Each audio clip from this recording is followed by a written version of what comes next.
Pamirsa kewentenan tigang tali telung atak tigang dasa diri krama ring Kabupaten Buleleng molihang wantuan sosial tunai saking pemerintah Kabupaten Buleleng. Penyuan keluarga penerima manfaat utawi KPM Inucap durung nayanin polih bantuan nanging ranjing ring data terpadu kesejahteraan sosial utawi DTKS.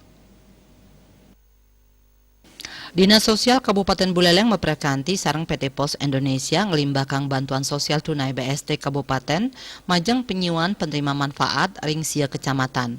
Wantuan langkungan 706 yuta inucap raos saking pemerintah kabupaten kaican antuk simbolis majang krama ring suang-suang kecamatan satak tali rupiah selami kali bulan pungkuran. Kadis Sosial Kabupaten Buleleng Putu Karyaman Putran Latarang wantuan puniki kelaksanayang antuk maun dagan tur pacang kelanturang ring suang-suang kecamatan. Manut dane wantuan inucap sampun anut ring seseleh miwah validasi data ring Dinas Kependudukan dan Catatan Sipil.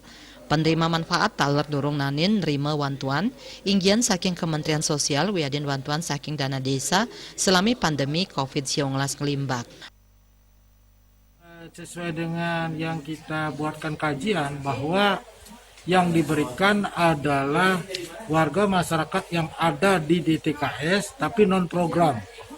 Jadi belum dapat bantuan sama sekali baik dari Kemensos maupun dari dana desa.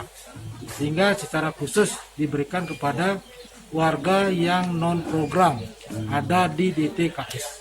Artinya 3.000 itu untuk seluruh mencakup seluruh kabupaten, Pak ya? Khusus ini adalah se-Kabupaten Buleleng.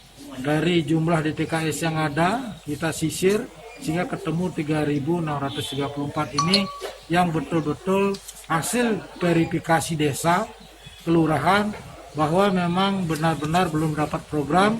Selanjutnya kita validasi dengan Disduk Capil. Karyaman Putra mepengabdi wantuan satak tali rupiah abulan majang per KPM puniki Presiden tetegenan krama sanikeni wesanan COVID-19. Komang Yuda Bali TV.